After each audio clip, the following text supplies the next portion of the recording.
আসসালামু আলাইকুম ওয়া ৰাহমাতুল্লাহি ওয়া বাৰাকাতুহু।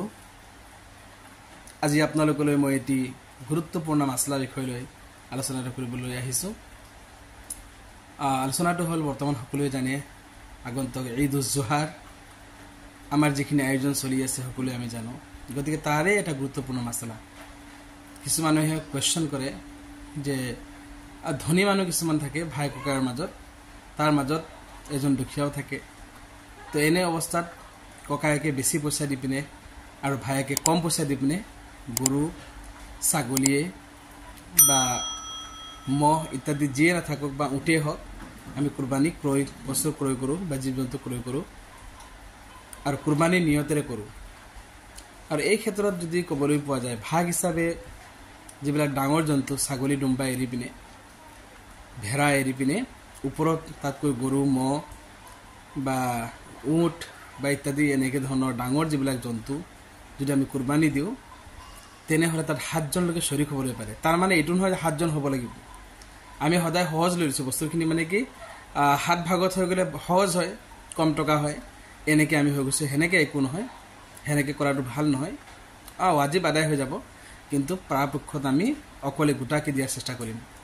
আৰু যিসকলে 7জন মিলি পিনে কিছুমান সেই কথাই হ'ল মাছলা মেইন যে 7 ভাগেৰে দিয়া যিসকল থাকে, কিছুমান একে পৰিয়ালত 3জন 4জন ভাই ককাই থাকে, তো কিছুমানে আকৌ 3 ভাগ মই দিম আৰু এভাগ অমুকে দিব আৰু এভাগ অমুকে কৰি 7 ভাগ বা 5 ভাগ যি এটা ভাগ কৰি পিনে লৈ লয়।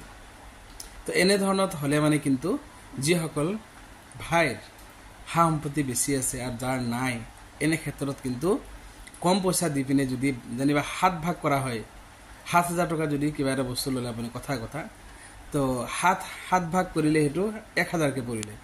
এটা উদাহৰণস্বৰূপে কৈছোঁ।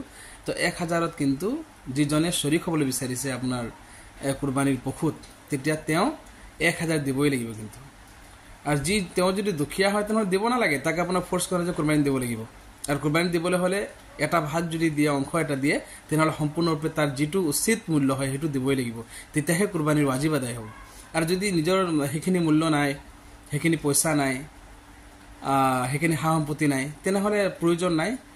কিন্তু কুৰবানীৰ নামত কম পইচা দিলে নহ'ব, যিমানে ভাই ককাই হওক যিয়ে হওক সেইখিনি মূল্য উচিত মূল্য দিবহে লাগিব আপুনি। গতিকে ইনশাআল্লাহ আমি বুজি পাইছোঁ।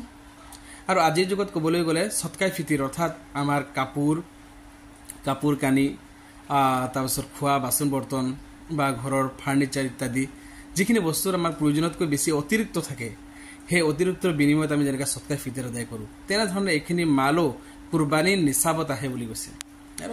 আৰু যিখিনি আমাৰ উচিত মূল্য আছে, যেনিবা 452 তোলা ৰূপা বা 7.5 তোলা সোণৰ মূল্য যদি ঘৰত আছে বা সেইখিনি আমাৰ আছে, গতিকে আমি দিবই লাগিব কুৰবানী। তো তাত এইখিনি নাথাকিলেও অন্যান্য বস্তুৰ ক্ষেত্ৰত আমাৰ যথেষ্ট পইচা আমাৰ আছে, যিখিনি আমি বস্তু এনেই লগাই থৈ দিছোঁ। গতিকে সেই মূল্যৱান বস্তুৰ বিনিময়ত আমি কুৰবানী প্ৰতিজনে দিব লাগিব, আৰু দিয়াটো ৱাজিব হয়, সকলোৱে দিব লাগিব। তো ইনশাআল্লাহ বুজিৰ চেষ্টা কৰিব আপোনালোকে, তো ইনশাআল্লাহ বুজাৰ চেষ্টা কৰিব সেইখিনিয়ে। গতিকে কিন্তু কমত, তো গতিকে সকলোৱে বুজি পাইছে, যাতে আমাৰ নিজৰ আপোনাক আমি খুৱাম দিম একো নাই, কিন্তু কম পইচা বিনিময়ত যদি কুৰবানী এটা ভাগ সেনেকৈ হ'ব নোৱাৰে।